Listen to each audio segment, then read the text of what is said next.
Hey, ChemStars, this is Mrs. Vanwally bringing you section 11.2, the gas laws. So the beginning of this, all right, we're going to be using the kinetic molecular theory as a basis for explaining gas pressure, Avogadro's hypothesis, and the relations between pressure molecules, pressure volume, pressure temperature, and volume and temperature, all right? This is really important, the next one. I can, in terms of collisions of particles, explain why the change has the effect you predicted. Okay, so normally, if this were not being done via, flipped classroom through video, this would be an in-class activity where I take my classes outside, I pretend that you are the moving molecules, and I have different scenarios set up. And I think it's very easy then, if you place yourself as the molecule, how to understand these relationships. But unfortunately, because I'm videotaping this, we can't do this. So what I have for you is a PhET simulation that does something very similar. It allows you to observe these relationships, all right? So I'm going to use the PhET, P-H-E-T, to help explain these relationships. So the very first one, all right, is going to be the relationship between pressure and molecules. Okay, I'm going to be keeping temperature and volume constant. So I just want to see what the relationship is between the pressure and the number of molecules. So let me get this set up. Okay, so here's my setup, and there's different things to be looking at. First of all, I have a certain volume, and I can change it if I want. All right, this is where I'm going to add molecules. This is my thermometer. And this is my pressure gauge, okay? I can change the temperature, I can change the volume, and I can also change the pressure. How can I do that? Well, you'll find out, okay? So the first one is the pressure and molecules. So I'm gonna add some molecules in here, all right? And I wanna hold the temperature constant. Okay, so the temperature is going to remain the same. So what happens? The pressure went from 0, because I had no particles in there, to roughly 6, okay? Why is pressure increasing? It's because there are more collisions, okay? So there's more collisions on the sensor, if you will, of the container there. So what happens then? So right now this is holding a little bit about upper 5 atmospheres, lower 6 atmospheres. So I'm going to add some more molecules. And look what happens when I put a whole nother set of molecules, maybe roughly the same number of molecules. What happened to my pressure? I think you can see my pressure pretty much doubled. So it was either the upper 5s or lower 6, and is now with 2 pumps full, I'm about double that. So what do you think is going to happen if I put a whole nother pump full of molecules? What do you think the pressure is going to be? Think about that. All right, let's see if you're right.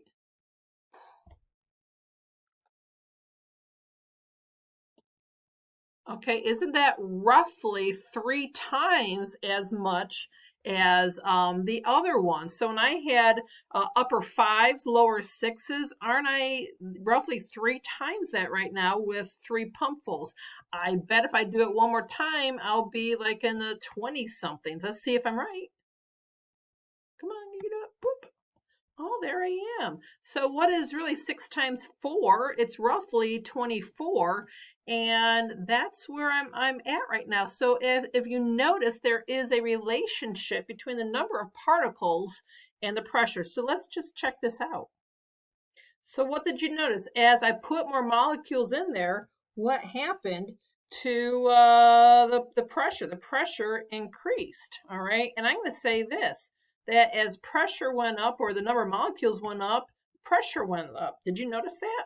So what kind of relationship is that? Is that the direct or indirect?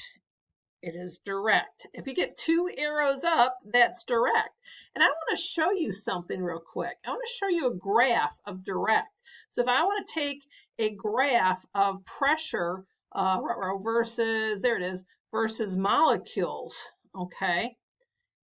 Notice that when I had 0 molecules, I had 0 pressure. When I had one pump full, I had pressure of roughly 6. When I had two pumpfuls, I had a pressure of roughly, 18-ish. I'm sorry, 12-ish. If I had three pumpfuls, that's when I had roughly 18-ish. So there seems to be a direct linear relationship. And you notice that it was always roughly the same amount. All right, so look what we can do. We can say this divided by, molecules. So pressure divided by molecules is a constant. So 5 divided by 1 was roughly, or 6 divided by 1 was roughly 6. 12 divided by 2 is roughly 6. 18 divided by 3 was roughly 6. Okay, even 4 was your 20, 22, 23-ish divided by 4 was your roughly 6. So we could say in this case that it was a constant there. And this is your slope. Did you notice that? Pressure divided by molecules is your slope. So your slope was roughly 5.8 or 5.9, roughly 6, wasn't it? All right, so why is there that relationship? Well, more molecules, more collisions. That's pretty easy, isn't it? So let's see the next one. Let's look at pressure and volume. This is kind of a fun one. All right, let's go back and play. Hey, ChemStars, this is Mrs. Vanderleid bringing you 11.2, the gas laws. This section here, we're going to be using the kinetic molecular theory. Remember we talked about that last time? So it's the moving kinetic, right? Kinetic means moving, the moving molecule theory as a basis for explaining gas pressures, Avogadro's hypothesis, which will come a little later, and the relationships between pressure and molecules, pressure and volume, pressure and temperature, and volume and temperature. This next statement is really important. It says, I can explain in terms of collisions. You remember what collisions were from the last video? Collisions are the pressure. So the more collisions, the more pressure. That's what causes the pressure. And why the change has the effect you predicted, okay? So let me give you a little bit of a heads up here. If we were not doing this by video, if we were doing this live, if you will, I would have my students actually go outside. Normally we do this in May every year. Pick a nice day, go outside for a little bit, where I make you, the students, are then the molecules. And I'll have a set of circumstances where we change the pressure, we change the volume, we change the temperature, and you react and you do a great job. But sadly, because I am making a video, means that we can't go outside and do that. I came up with an alternative. It's a FET lab where you can actually watch these things in process, all right? So we're going to first look at the factors that affect gas pressure, okay? So this activity, well, if we went outside, it'd be an activity, but now we're going to do the FET. We'll explain the relationship between pressure, temperature, volume, and number of molecules. So the very first scenario is going to be pressure and molecules. So let me set up the virtual experiment. So this is the FET virtual gas properties lab. There is a link to this if you actually want to play with it yourself. It's kind of a lot of fun. And so if you look at the setup, it's like the space here is our volume. Here you can keep track of the temperature. Here keep track of the pressure. So there's some kind of a sensor on there that will, pick up all the different times that the molecules will collide. Let's say on the wall of this apparatus. Here I can change the temperature. I can add fire or add ice. And here I can add and change the number of molecules, okay? So let's get started. I want to add some molecules. Okay, ready? So we're going to make one pump. All right, so notice that the pressure started out at 0. Why would pressure start out at 0? It's because there were no molecules. If there's no molecules, there's no pressure. And I'm going to hold temperature constant here, okay? So we're going to keep temperature constant and just check out the pressure. Now it's kind of going back and forth and back and forth. So it looks like the max is out around, that was a 6.2. The lowest amount, as I'm looking, looks like I saw a 5.4. So if you want to take an average, would you agree? Oh, there you go. Maybe 5.8, 5.9 might be a good average. So look what I'm going to do here, okay? I'm keeping track of the how many pumps we have, and that's going to represent how many molecules we have and the pressure. So again, the average I'd say is about a 5.8. Well, let's see what happens when we add another pump. All right, so here we go again. It's hovering around 6. So boom. So what do you think is going to happen to the pressure? Can you tell? I'm at about 12, 11-ish. Let's see what our high is. I saw 12.0. What's my low? I saw 12.1. I saw 11.2. So how about, I don't know, 11.5, 11.6. Would that sound pretty good to you? So I think that 2 pumps, the average, why does it keep moving? Well, because you have, certain times you have more collisions on the perimeter than you would otherwise. All right. So I'm going to still say if the highest I saw was 12.1 and the lowest I saw was 11.2, the average is about 5.6, isn't it? So, or I'm sorry, 11.6. So I'm going to put that on the other. So here I put 2 pumps, about 11.6. Do you notice anything? I doubled the molecules, and look what happened to pressure. Looks like I almost perfectly doubled it. Let's just do one more and see what happens next time. Okay, so here I go. I'm going to put one more pump ready. All right, and what's going to happen here? Notice the pressure is going up again, isn't it? I saw 11.9. Lowest I'm seeing is 17 or 17.9. Lowest I'm seeing is 17. Oh, I saw an 18.0. I'm trying to find 17.1 looks to be the lowest I've seen. So what's the average? There's an 18.0 again of 18.1 and 17. What looks like about 17.6, I think. All right, I think 17.6 is probably the average there. Okay. All right, so I put in 3 pumps, is about 17.6. So what do you notice? Each pump represents molecules, right? As I pumped it each time, more molecules came spewing out, right? So the more pumps, the greater the pressure. Would you agree with that? So as molecules increase, what happened to pressure? Pressure increases. And look what I'm doing here. All right, you want to jot this down. N represents molecules or moles, all right? So as molecules or moles increases, pressure increases. So is this direct or indirect? I think you'd agree they're both direct. Wouldn't you agree? So watch this. I'm going to show you a graph. You might want to jot this down. I'm going to put pressure over here, and I'm going to put molecules down here, all right? And it's a direct relationship, okay? So this is what a graph of a direct relationship looks like. And how do I know this? Well, isn't pressure going up? And the pumps or the molecules goes up, right? Well, we can do something else. We can find the slope. What is the slope? The change in y over the change in x, right? Well, what's the change in y? It looks like 5.8. What's the change in your number of molecules, all right? That looks like 1. So 11.6 minus 5.8 is 5.8. 2 minus 1 is 1. The slope is around 5.6. So notice K is a constant, all right? So K is equal to pressure, oops, I've lost my molecule, over molecules, all right? And that's your slope. And that should be a constant number. And that's going to be important later down the road, okay? That is a constant.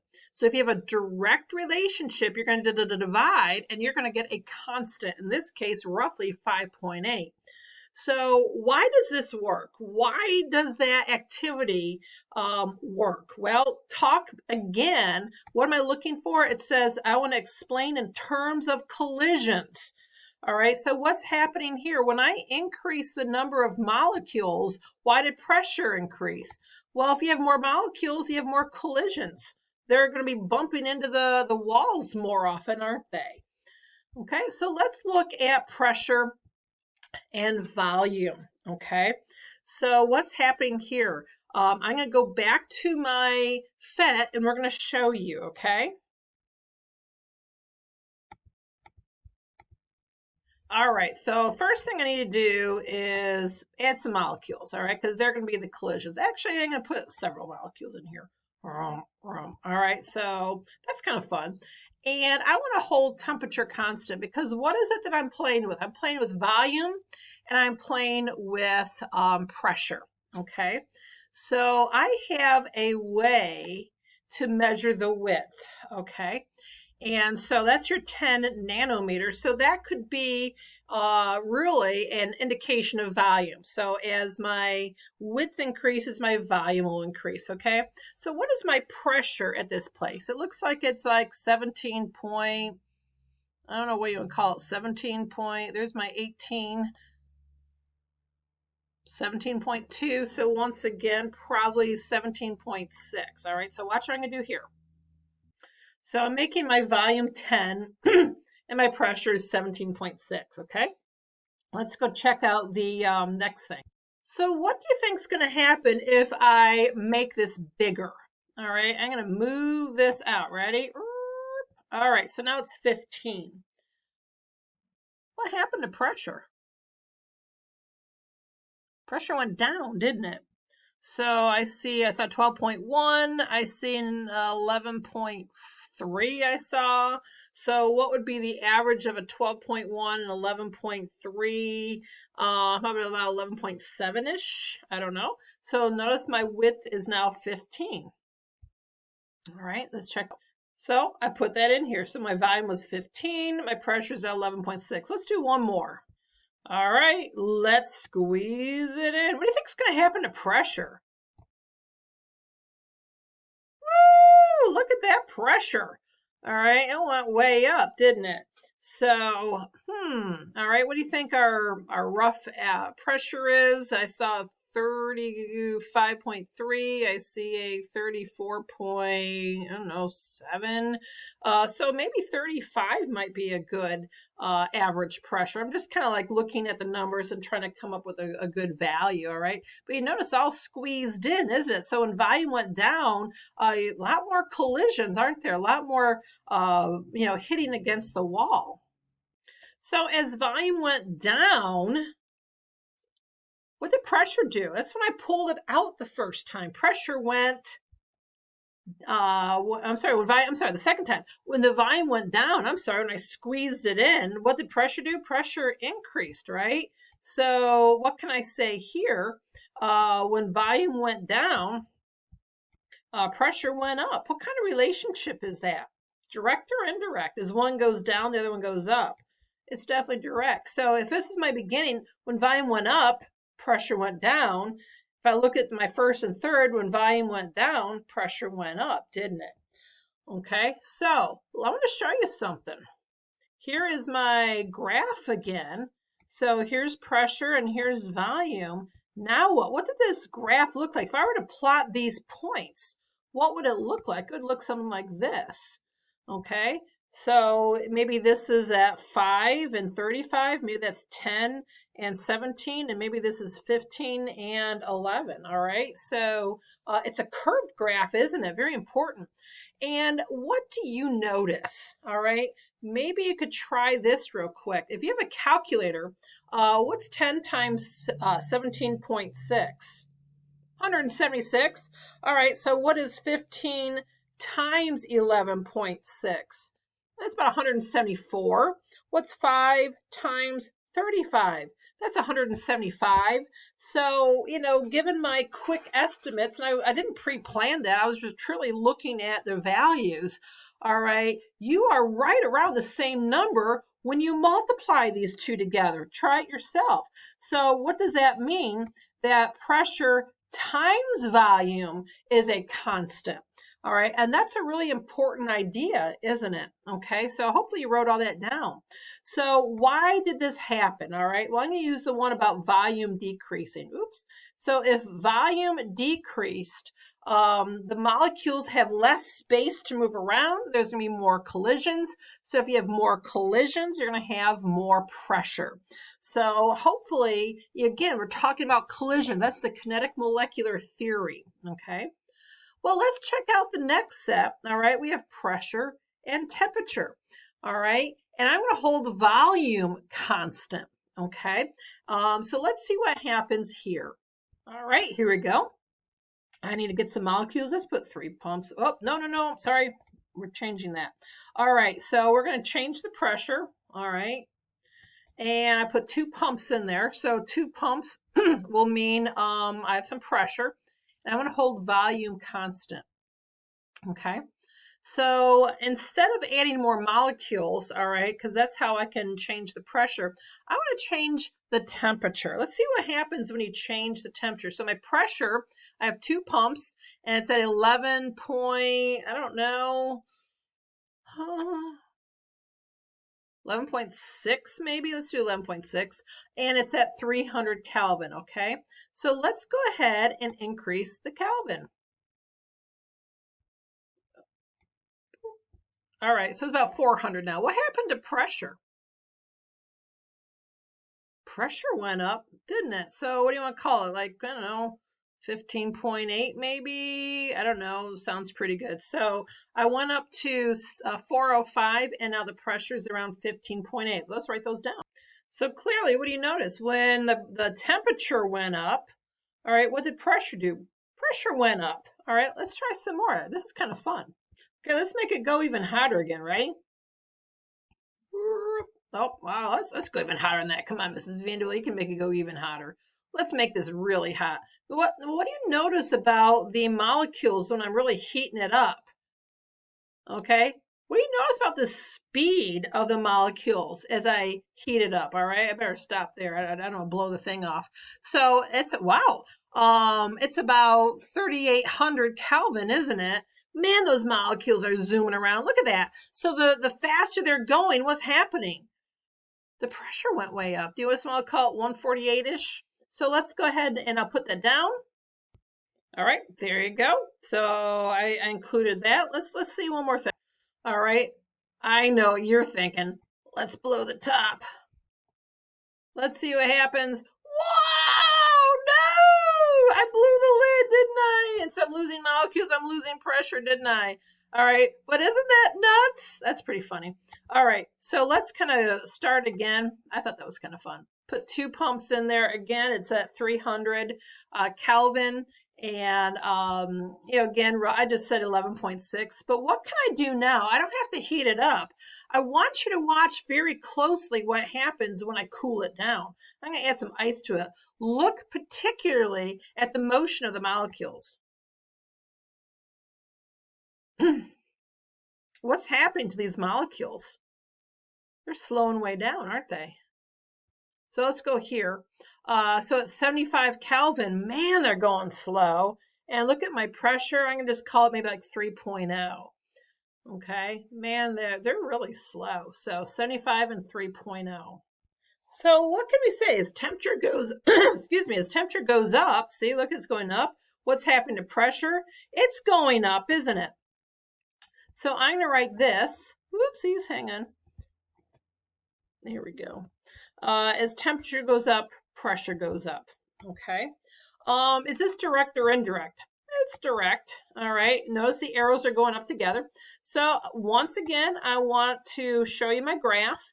Now, what do you think this graph is going to look like? Is it going to look like the first one or the second one? Which is going to be a direct graph. All right. Well, hopefully you said the first one, okay? So as pressure goes up, temperature goes up. So what's happening here? I bet that if I were to do some math here, I would find that pressure divided by temperature is going to be a constant. So let me do that real quick. So 11.6 divided by 300, and that's about 0.039, all right? So what's 405 divided by 15.8, and it's equal to, I went the wrong way, 15.8 divided by 405, that's equal to 0.039. Hey, let's try the next one. What's 148 divided by 3,800? 0.039. All right. Yes, when you take pressure divided by temperature each time, it's equal to the exact same number. It's equal to a constant. Okay. So why does this work? All right. I think it's easier to see when the temperature went up. All right. So if the temperature increases, the molecules speed up. The faster they go, the more collisions they'll have. I really wanted you to know that relationship between temperature and speed. All right. Well, now we have one more to go. All right. And that's pressure and, or excuse me, it's temperature and volume. Okay. So let's check that one out. All right. So I need some molecules here. All right. Let's do another one. There we go. And I want to hold pressure constant. Okay. So therefore, let's just see what happens. Let me kind of give it space. So again, here, let's check out the width. At this point, my width is 10 and my temperature is 300. Okay, that's kind of easy to remember. So what's going to happen? Let's heat this puppy up. All right. Oh, oops. Oh no. I want too much. All right. So let's just leave it like that. So at 15, it increased 15 and I have a temperature of 451. All right. So let's write those down. So here's my initial set of conditions. It was at 300, it was at 10. I jacked up the temperature to 451 and it's at 15. And notice what happened. I went much hotter. They said we can't hold the pressure constant if you go much more beyond this, all right? So I had to stop at 451. Otherwise the pressure, it would overcome and the pressure would go up, all right? So what's left to do? Let's cool it down a little bit. Okay, so before I do anything, what is constant? Pressure's constant, isn't it? So what does that mean? I have the same number of collisions. So what do you think is going to happen when I slow the molecules down? I'm going to cool it down. All right. Do you think I need to have more space or less space if I'm going to cool it down to have the same number of collisions? Well, let's find out. I'm going to cool this puppy down. Oh, it's getting cold. Oh, it's getting cold. Wait a minute. Oh, you know what? Shoot. I have to start over again. So let's have 2 here. 1, 2. I want to hold pressure constant. I still want my width.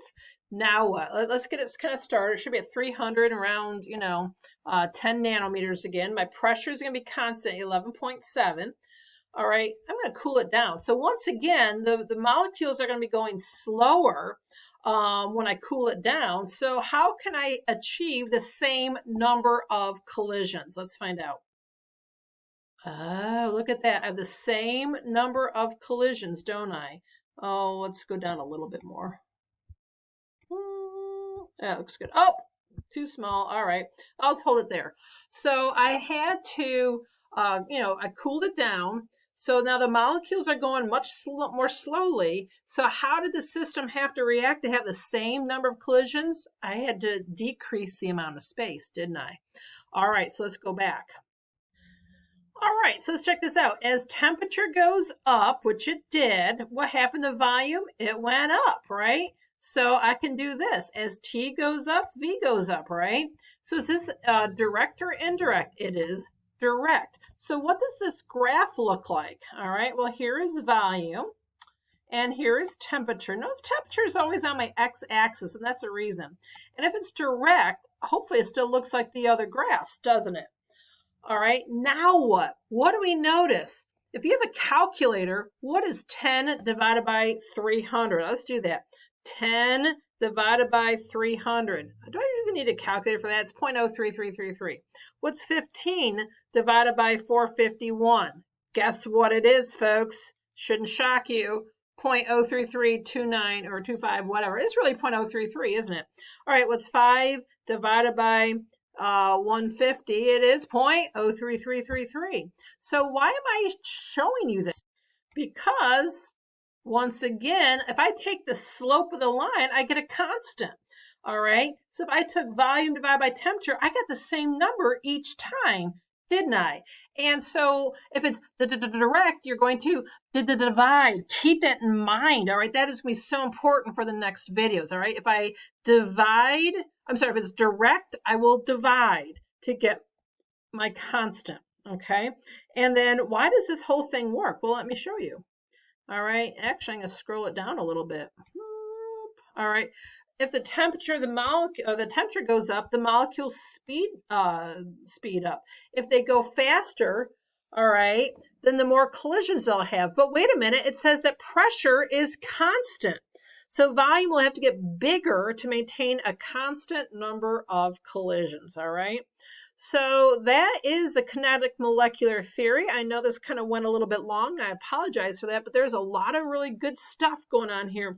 And if you can understand what that PhET lab is showing you, then it's going to make the rest of this unit go a lot easier. So make sure you understand this relationship between collisions and temperature, which is speed, and volume, which is the amount of space it all takes up. Because like I said, the rest of the unit will go a lot easier if you do. All right. So don't wait to be great. We'll see you next time. It was fun, wasn't it? Bye-bye.